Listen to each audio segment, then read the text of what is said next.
Picture a city shining in the sun, a city of gleaming marble and sweet-smelling gardens. This was Medina Azahara, the bright and shining city. Rising from the flatlands of southern Spain, it was a symbol of power and elegance. For a short time it was the center of a strong empire. Today its ruins tell stories of a magnificent past, a reminder of a civilization that is gone but not forgotten. Medina Azahara was more than just a palace. It was a symbol, a sign of independence and a celebration of amazing culture. Built in the 900s, it was the capital of Al-Andalus. This was a time when Islamic culture thrived on the Iberian Peninsula. The city's story is one of big dreams, artistry, and sadly loss. It reminds us that history has ups and downs. Empires grow and then crumble, but the memories of their accomplishments can last for thousands of years. Come with us as we travel back in time. Let's explore the wonders of Medina Azahara. In the 900s, a new leader came to power in southern Spain. ar-Rahman III, a descendant of the Umayyad family, declared himself Caliph. This was a brave move. It showed his desire to rule on his own. He would not be controlled by faraway empires. ar-Rahman III dreamed of a capital city worthy of his position. A city to rival the great cities of the East: Baghdad, Damascus, Constantinople. A city that would show off the cultural and economic power of Al-Andalus. And so, the building of Medina Azahara began. The city's name, Medina Azahara, had a special meaning. It means the city of Azahara. Story has it that Azahara was the Caliph's favorite companion. He built this city to show his love for her. Whether it's true or not, the name brings to mind romance and greatness. The city was designed to amaze. It spread across the hillside, a beautiful display of terraces, palaces, and gardens. It was a mix of architectural styles, combining Islamic designs with influences from Roman and Visigothic traditions. Medina Azahara wasn't just a city, it was a big announcement. Imagine walking through the gates of Medina Azahara. The sun sparkles on marble fountains. Courtyards are filled with exotic flowers. This was a city designed to impress and inspire. Every detail showed the skill of its builders. The city was divided into 3 levels. At the top stood the Caliph's palace, the Alcazar. Imagine its magnificence. Beautifully decorated halls, courtyards with quietly flowing fountains, and amazing views of the surrounding countryside. This was the center of the city's political and social life. Going down the terraces, you would have found the offices and homes of the court officials. Mosques, gardens, and markets added to the city's lively atmosphere.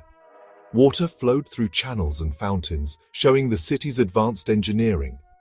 One of the most impressive things about Medina Azahara was its detailed decoration. Fine stucco carvings decorated the walls, showing geometric patterns, calligraphy, and flower designs. Imagine how the light and shadows played on these complex surfaces. They would have created a constantly changing spectacle. What was it like to live in Medina Azahara? For the Caliph and his court, life was full of luxury and secrets. Imagine fancy feasts in the palace gardens, with music and laughter filling the air.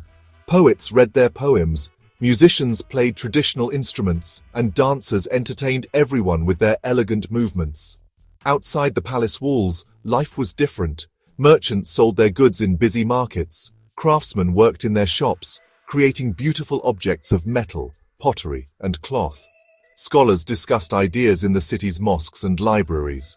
Water was important in everyday life. Public baths were a place for people to wash and socialize. Gardens offered shade from the Andalusian sun, their fountains and channels providing a calming background sound. Life in Medina Azahara was like a tapestry made of many threads. A mix of cultures and traditions, a combination of the ordinary and the extraordinary. It was a city that was full of life, a small representation of the Islamic world at its peak.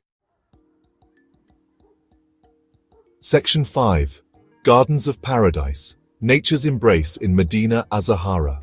For the people of Medina Azahara, gardens were more than just pretty places. They were like heaven on earth.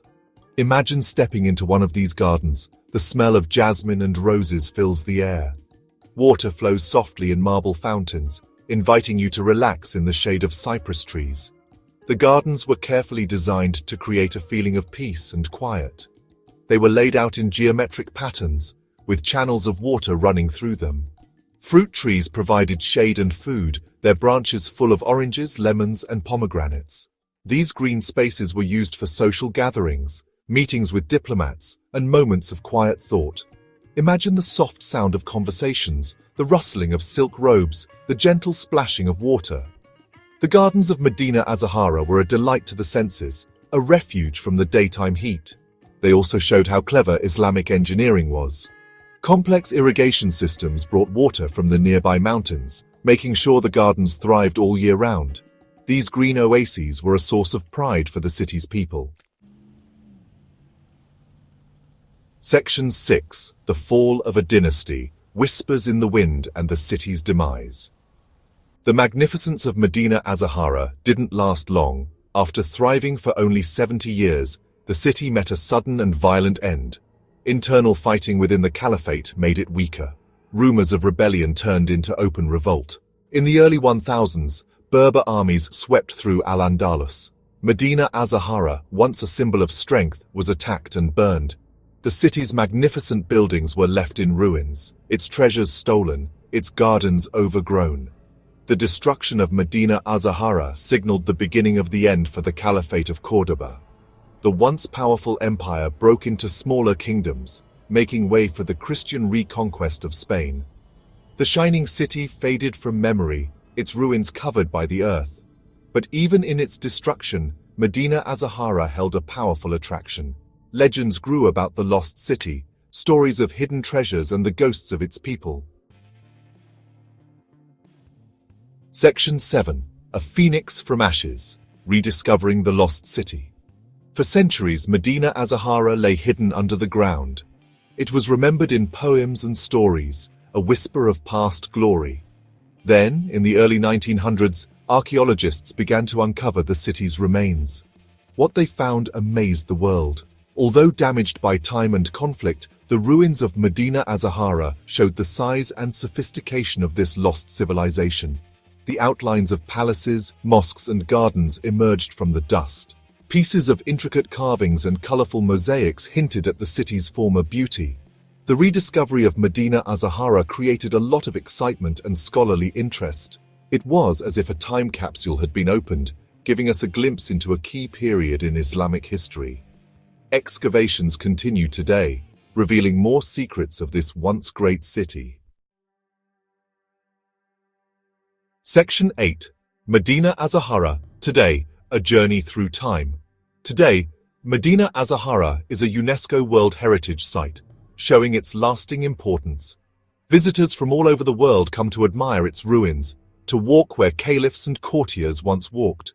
Imagine standing on the hillside, looking over the excavated city. You can see the outlines of grand avenues, the foundations of palaces, the remains of gardens.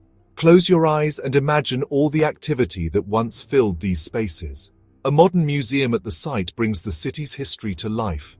Exhibits display artifacts found during the excavations, including pottery, glass, coins, and architectural pieces. Interactive displays and recreations help visitors imagine the city in its prime.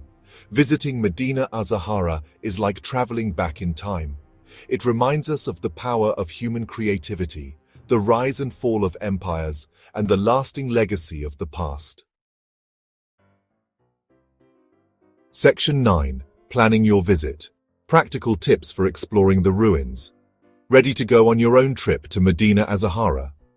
The site is a short drive from Córdoba, Spain. It's easy to get to by car or public transportation. Plan to spend a few hours exploring the ruins. Wear comfortable shoes, as there's a lot of walking. Make sure to bring water, especially if you're visiting during the hotter months. Guided tours are available in many languages and offer valuable information about the city's history and architecture. Think about booking a tour ahead of time, especially during the busy tourist season.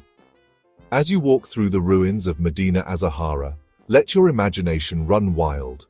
Picture the city in its glory days, a center of culture and learning. It's a trip that you'll remember long after you've left.